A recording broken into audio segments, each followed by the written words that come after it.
अस्सलाम स्टूडेंट्स, मैं इरशाद सर आज क्लास 9th के लिए और एक चैप्टर शुरू करने जा रहा हूँ जिसका नाम है why do we fall ill. सबसे पहले हम सबको पता है कि हमने पिछले चैप्टर्स में पढ़ा कि हर एक इंसान जो है, हर एक लिविंग ऑर्गेनिज्म जो है वो सेल्स का बना हुआ है। तो सेल ही बेसिक यूनिट है हर एक इंसान की, यानी cell is a basic unit of life, या cells are the building blocks of living organisms. लेकिन बेटा ये सेल्स जो हैं ये भी हमारे पास इनऑर्गेनिक या हमारे पास ऑर्गेनिक केमिकल सबस्टेंसेस की बनी हुई हैं, और यही ग्रुप ऑफ सेल्स हमारे पास क्या बनाते हैं, यही ग्रुप ऑफ सेल्स हमारे पास टिश्यूज़ बनाते हैं। और ग्रुप ऑफ टिश्यूज़ जो है ऑर्गन्स, और ऑर्गन्स जो है एक साथ मिलके ऑर्गन सिस्टम। इसका मतलब ये हुआ सेल्स जो बनाते हैं टिश्यू, टिश्यू बनाते हैं ऑर्गन्स जो है बना के ऑर्गन सिस्टम, और ऑर्गन सिस्टम जो है हमारे पास ये चारों मिल के हमारे पास एक ऑर्गेनिज्म बनाते हैं। लेकिन हर एक चीज़ को ज़रूरी है वो एक साथ काम करे। तो इस चैप्टर के अंदर हमें यही बात देखनी है कि इंसान बीमार क्यों हो जाता है। तो ये क्यों होता है वो बात हम समझेंगे।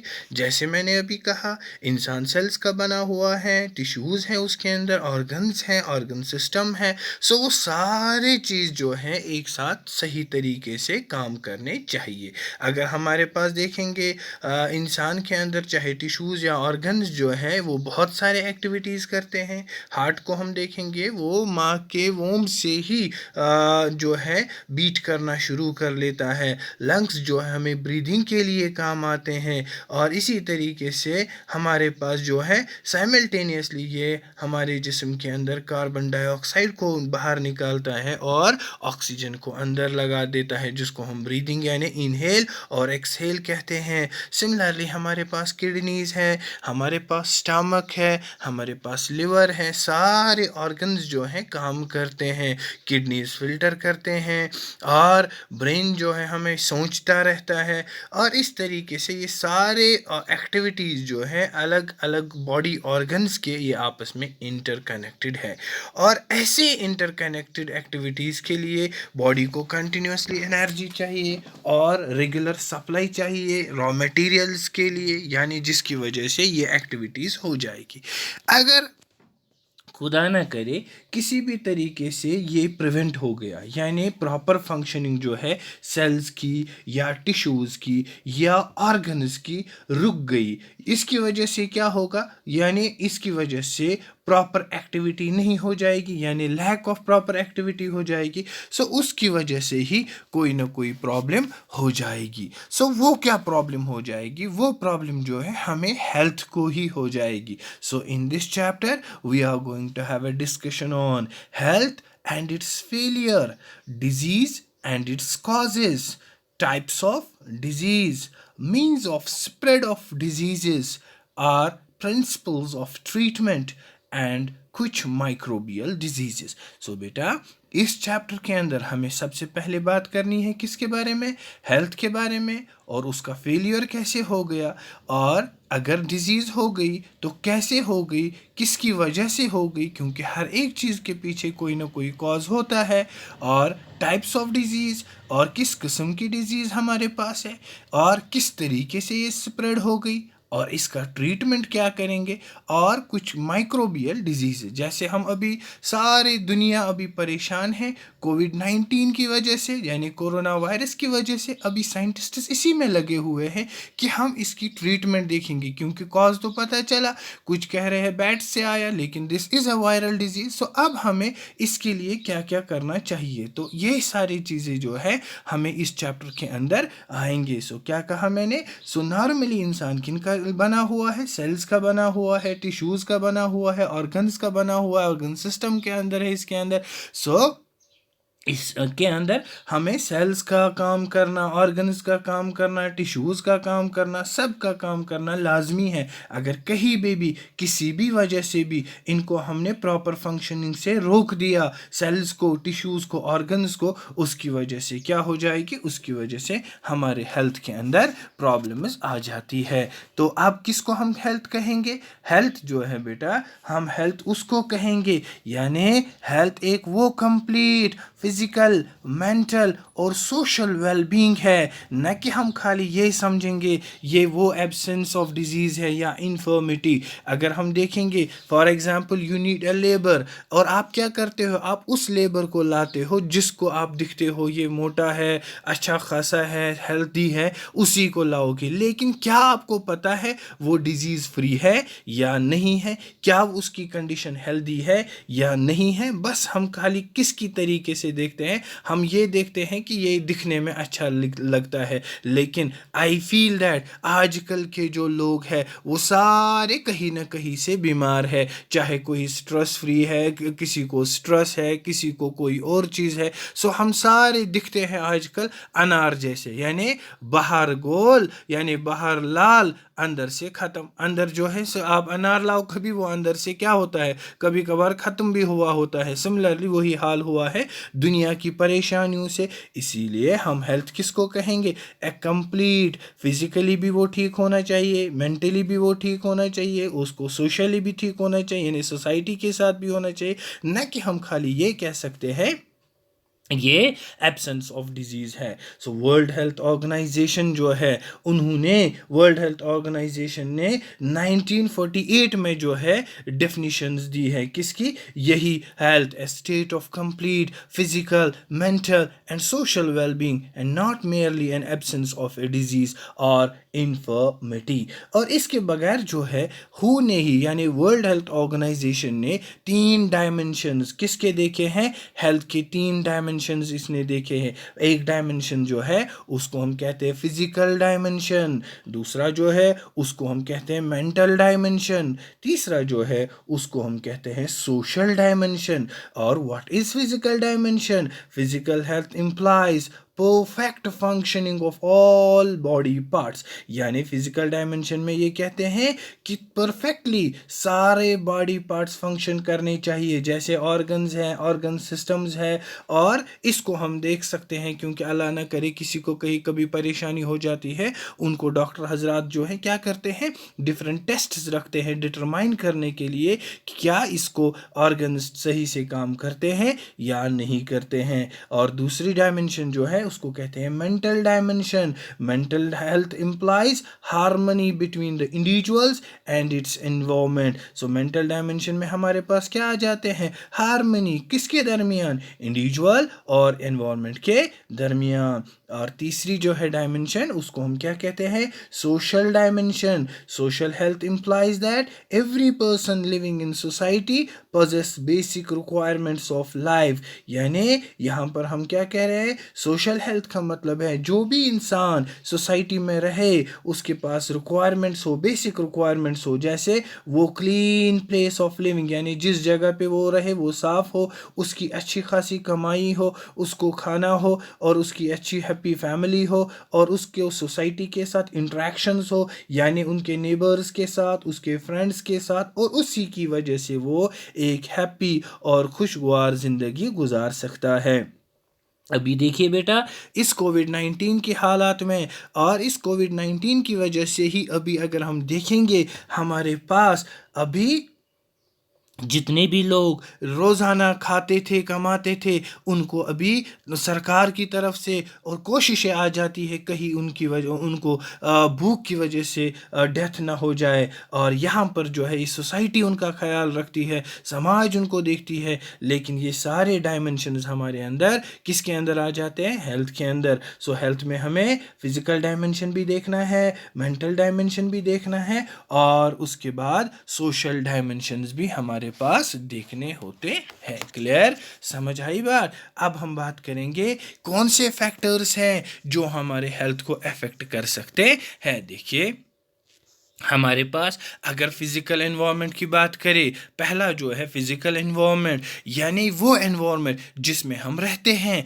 अगर वो एनवायरनमेंट साफ़ नहीं होगा, हाइजीनिक नहीं होगा, अगर ये ख़राब होगा, डर्टी होगा, तो यहाँ पर क्या कर सकते हैं, ये अट्रैक्ट कर सकता है जर्म्स को या पैथोजन्स को, जिसकी वजह से हमारा हेल्थ जो है अफेक्ट हो जाएगा। या अगर हमारा सीवेज सिस्टम ओपन होगा या स्टैग्नेंट वाटर होगा, यानी हमने रुका हुआ, या हम सीधे गार्बेज को छोड़ेंगे ऐसे ही, जिसकी वजह से हमारी जो ब्यूटी है, यहाँ अपनी वादी की ब्यूटी है, कश्मीर की ब्यूटी है, वो सारी ब्यूटी ख़त्म करेंगे और यानी अपने फ़िज़िकल सराउंडिंग्स को डिग्रेड करेंगे और ऑटोमेटिकली वो हमारे हेल्थ को डिग्रेड कर रहा है। अभी आप देख सकते हो रिसेंटली जो अभी ये लॉकडाउन चल रहा है, इसके अंदर पूरे वर्ल्ड के अंदर अभी गाड़ियाँ नहीं है, पोल्यूशन कम हुआ है, जिसकी वजह से ओजोन लेयर जो है ऑटोमेटिकली हील होना शुरू हो गई। जबकि मॉन्ट्रियल प्रोटोकॉल कहता है कि इसको मॉन्ट्रियल प्रोटोकॉल के मुताबिक इसको 50 साल लगते अगर हम यूज़ ऑफ क्लोरोफ्लोरोकार्बन छोड़ देते। लेकिन फिर भी आप देखो यहाँ पर अभी हमने अपना एनवायरनमेंट ठीक रखा, उससे कितनी फ़र्क पड़ी। यानी अगर हमारा एनवायरनमेंट ख़राब, हमारी हेल्थ ख़राब।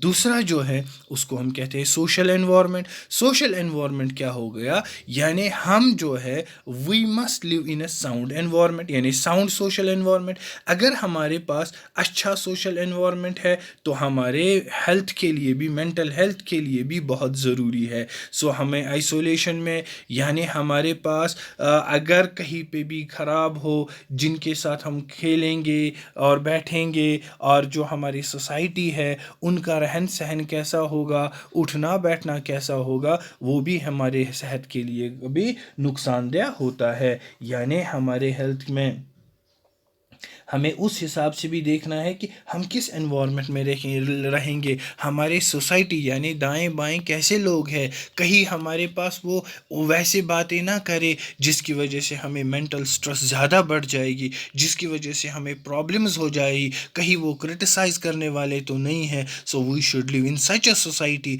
Where disciplined people reside. और तीसरा जो है बेटा, उसको हम कहते हैं लैक ऑफ न्यूट्रिशियस फूड। हर एक इंसान को पता है इंसान को चाहिए बैलेंस्ड डाइट, और अगर हम गुड क्वालिटी और न्यूट्रिशियस फूड ले लेंगे, that is essential for good health. Good quality food does not mean costly food in a restaurants. Good quality food refers to a food which can give you all ingredients. So बेटा यहाँ पर हमने good quality का मतलब नहीं होता है restaurants पे खाना, कहीं दूसरी जगह पे खाना या हाईली कॉस्टली फूड खाना नहीं, बल्कि हमें वो खाना चाहिए जिससे हमें तमाम इंग्रेडिएंट्स मिलेंगे, यानी balanced diet which are needed by our body. So हमारे पास फ्रेश और सीजनल फ्रूट्स चाहिए, पल्सेस चाहिए, वेजिटेबल्स चाहिए, और हमें पैक्ड फूड आइटम्स जैसे पैटीज़, बर्गर्स या कोल्ड ड्रिंक्स यानी जंक फूड्स, चिप्स वगैरह, चॉकलेट्स, ये हमें नहीं खाने चाहिए, क्योंकि these are not nutritious food और these are not good for health. और नेक्स्ट पॉइंट जो है उसको हम कहते हैं एजिंग। एजिंग जो है यानी बुढ़ापा, ये वो प्रोसेस है जो एज रिलेटेड चेंजेस आती है नेचुरली। जब एक इंसान बूढ़ा हो जाता है और उसके बॉडी के अंदर बहुत सारे प्रोसेस जो है खुद ही खुद स्लो हो जाते हैं और कमज़ोर हो जाता है, उसको आइज़ भी वीक हो जाते हैं। इसका मतलब ओल्ड एज में हेल्थ जो है पुअर हो जाता है, health becomes poor. Since ageing is a natural process, we can not stop it but can try to our best to reduce its effect। इसीलिए कहा जाता है जिसने अपने हड्डियों की कदर किसमें की, जवानी में, फिर हड्डियां उसको कदर करेंगे बुढ़ापे में। that means we must have an adequate quantity of food during our adolescence, during over young age. और अक्सर बच्चे जो है उनकी जो है घर वाले, उनके पेरेंट्स उनको रिक्वेस्ट करते हैं टिफ़िन ले लो, but still they do not agree with that. So aging जो है, एजिंग एक नेचुरल प्रोसेस है जिसमें खुद ही हमारे प्रोसेसेस कमज़ोर हो जाते हैं और उसके बाद एजिंग ही की वजह से उनको हेल्थ ख़राब हो जाता है।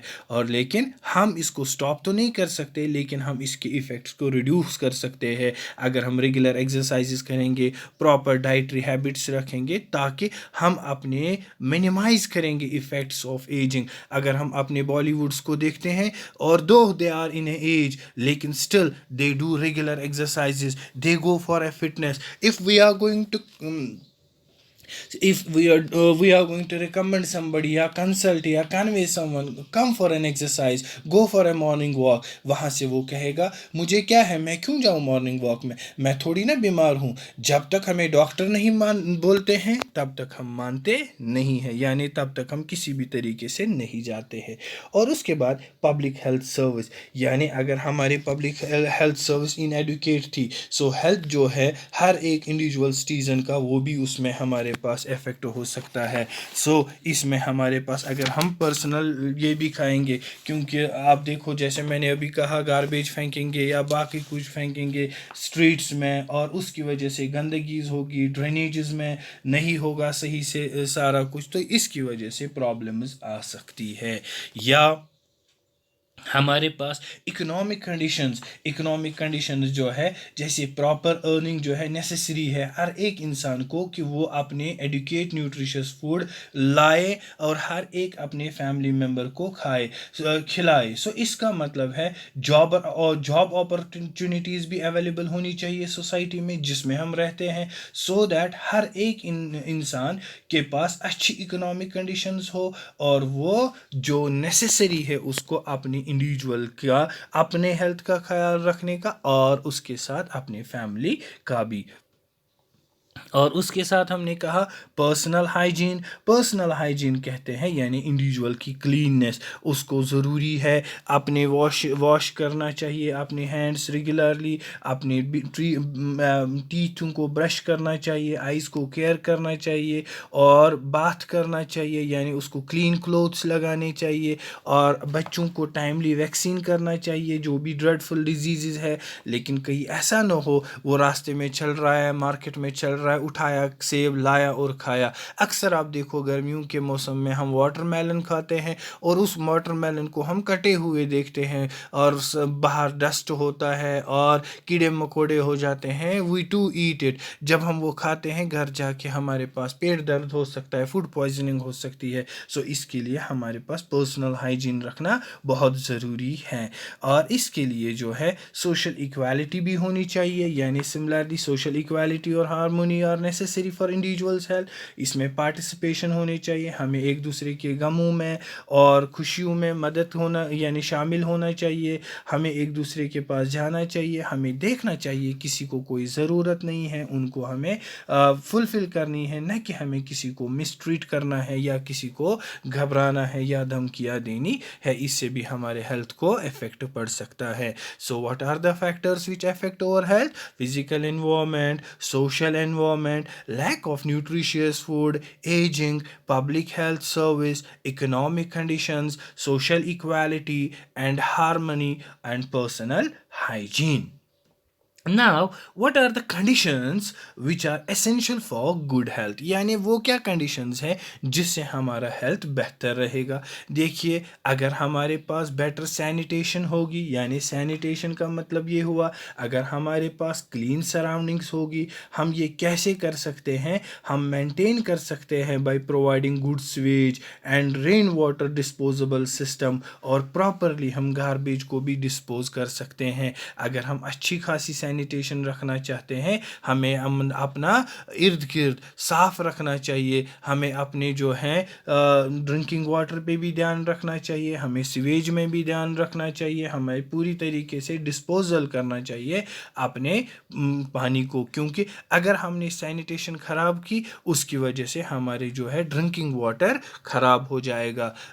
हम अपने बड़ों से सुनते आए हैं कि जो कश्मीर के दरियाई जहलिम है यानी जहलिम है या डल लेक है वो कितने साफ़ थे और लोग पीते थे वो पानी, लेकिन अभी जो है हालात इतनी ख़राब है, हम सारा गारबेज जो भी वादी का निकलता है उसी में डालते हैं। इवन आज उसमें पीने तो दूर की बात, अगर हम उसको पैर डालेंगे उसको भी इन्फेक्शन हो सकता है। तो हमारे पास दूसरा availability of clean drinking water, जब हमारे पास ड्रिंकिंग वाटर साफ़ होगा तो हमारे पास कोई फूड पॉइजनिंग का ख़तरा नहीं नहीं है, यानी किसी को भी बीमारी होने का खतरा नहीं है, यानी हेल्थ तब भी ठीक रहेगा। और तीसरा, availability of adequate nutritious food, यानी हमारे पास अच्छा खासा खाना चाहिए इंसान को, यानी हेल्दी न्यूट्रिशियस फूड अगर हम खाएंगे, यानी बैलेंस्ड डाइट खाएंगे, तो ऑटोमेटिकली आपने देखा होगा कभी डॉक्टर के पास जाते हैं, वो कहता है आपको इसको डिफिशिएंसी है विटामिन की, इसको डिफिशिएंसी है कैल्शियम की,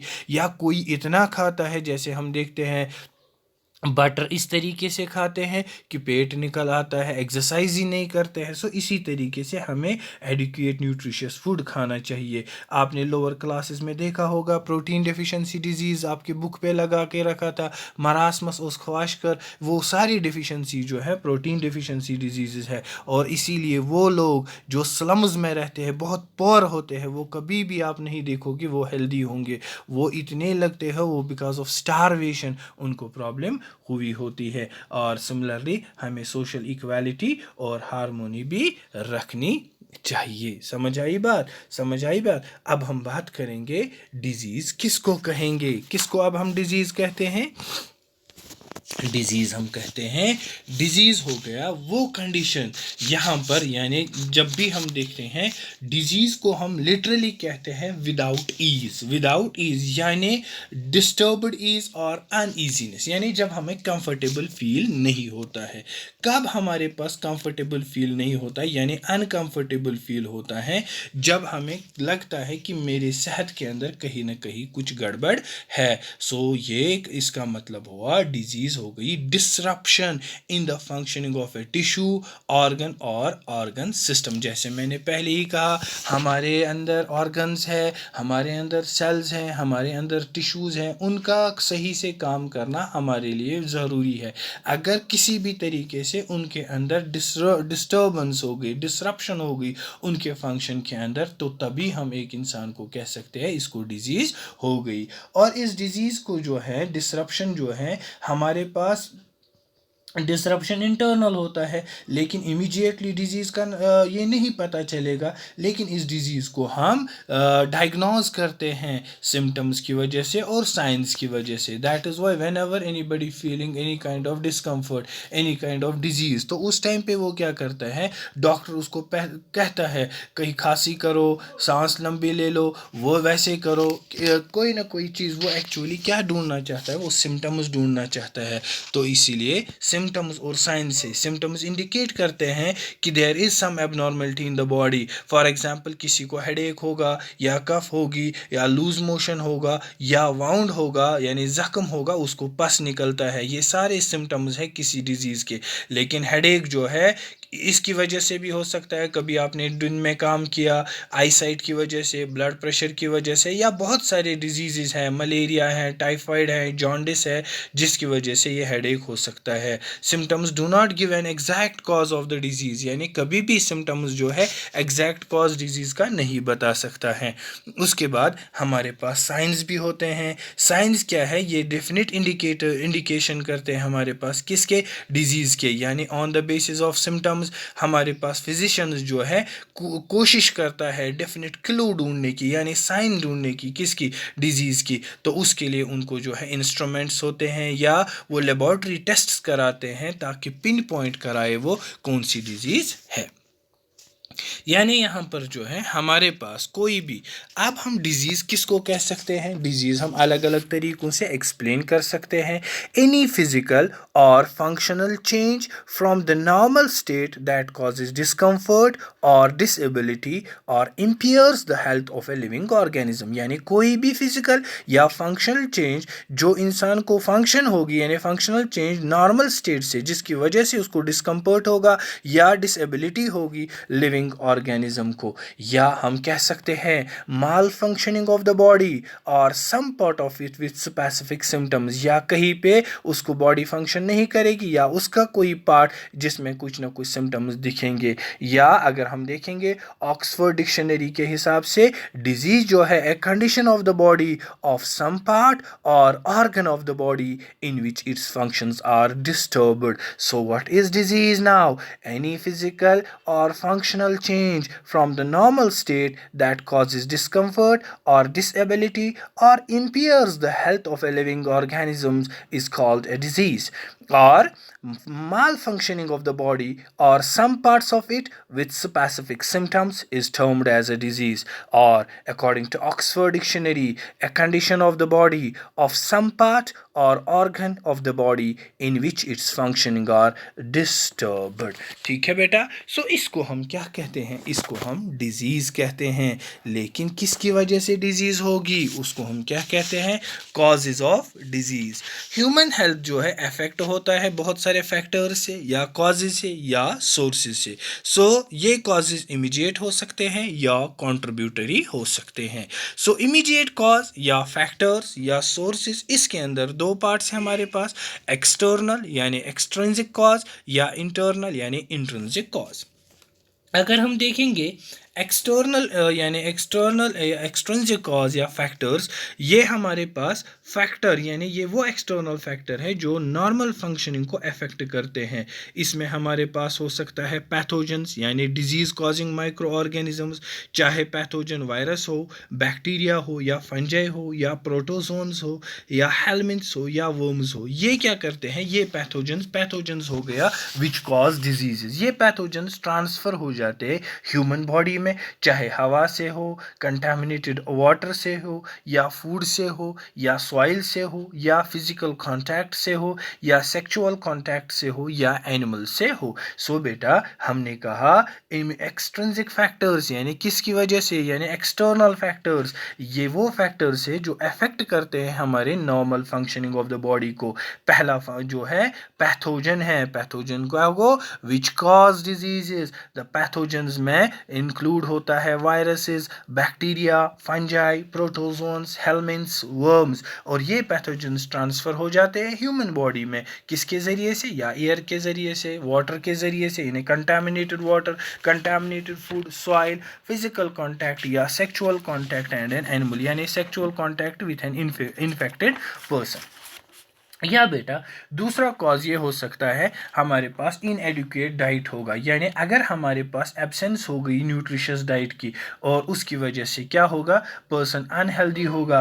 अनहेल्दी पर्सनस को जो है ज़्यादा ससेप्टेबल होता है डिजीज़ के लिए और इन्फेक्शन के लिए, क्योंकि डेफिशिएंसी जो उसको न्यूट्रिएंट्स की होती है डाइट में, उसमें बहुत सारी डिजीज़ आ सकती है, जैसे नाइट ब्लाइंडनेस है, बेरी है, स्कर्वी है, रिकेट्सिया है, ब्लीडिंग डिजीज़ है या मरासमस है, ख्वाशकर है। ये सारे जो है डिजीज़ इनएडुकेट डाइट की वजह से होता है। सो जब भी कोई इंसान एब्सेंस करे, न्यूट्रिशियस डाइट ना खाए, उसकी वजह से वो इंसान कमज़ोर हो सकता है और अनहेल्दी पर्सन को ज़्यादा चांसेस होते हैं बीमारी लगने की या इन्फेक्शन होने की, जैसे नाइट ब्लाइंडनेस है, बेरी है, रिकेट्स है या मरासमस है या ख्वाशकर है। बेटा समझ आया। और तीसरा जो पॉइंट है वो है एनवायरमेंटल पोल्यूटेंट्स। एनवायरमेंटल पोल्यूटेंट्स में हमारे पास जैसे गैसेस में ऑक्साइड्स ऑफ कार्बन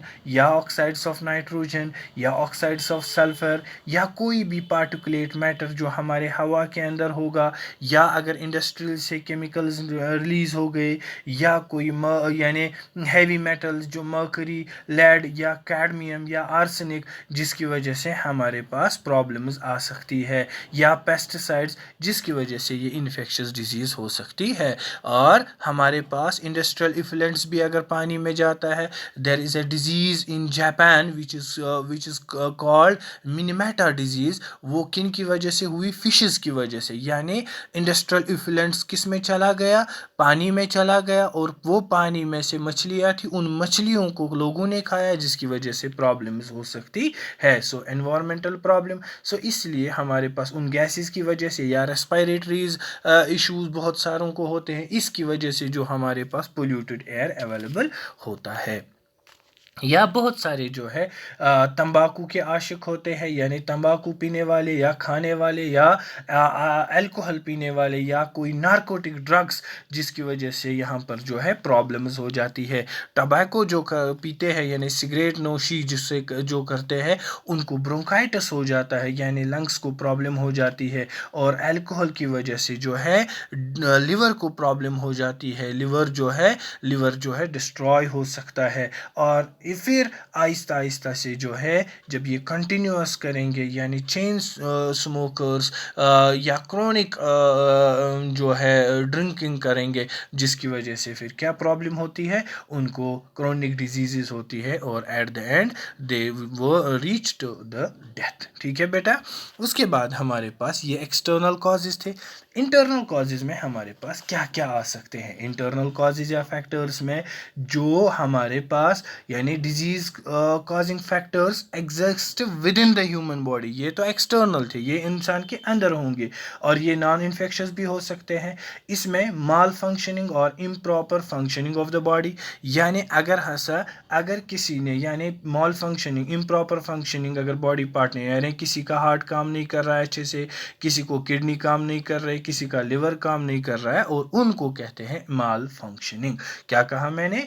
इंटरनल यानी इंट्रिंसिक कॉजेज क्या हो गया? These disease causing factors exist with in the human body और ये नॉन इन्फेक्शियस होते हैं, और यानी किसी को हार्ट में प्रॉब्लम, किसी को किडनी में प्रॉब्लम, किसी को लिवर में प्रॉब्लम। या जेनेटिक डिसऑर्डर हम कहते हैं यानी जो जनरली नेचुरली फ्रॉम यानी हेरिडिटरी ये होगा, अगर उसके पेरेंट को कुछ होगा और उसके भी ये जेनेटिक डिसऑर्डर हो सकते है। या हाइपो या hyper secretion of the hormones, या सिक्रीशन ज़्यादा निकले या सिक्रीशन कम निकले हार्मोन्स की, उसकी वजह से भी हमारे पास प्रॉब्लम्स हो सकती है। जैसे किसी को थायराइड होता है या किसी को यूरिक एसिड होता है, ये सारे जो है इंटरनल प्रॉब्लम्स है। या malfunctioning of the body's immune system, यानी जो हर एक इंसान के अंदर इम्यूनिटी होती है यानी इम्यून सिस्टम होता है, अगर वो उसको प्रॉब्लम्स यानी उसको सही से यानी काम नहीं कर रहा है। जैसे हमारे पास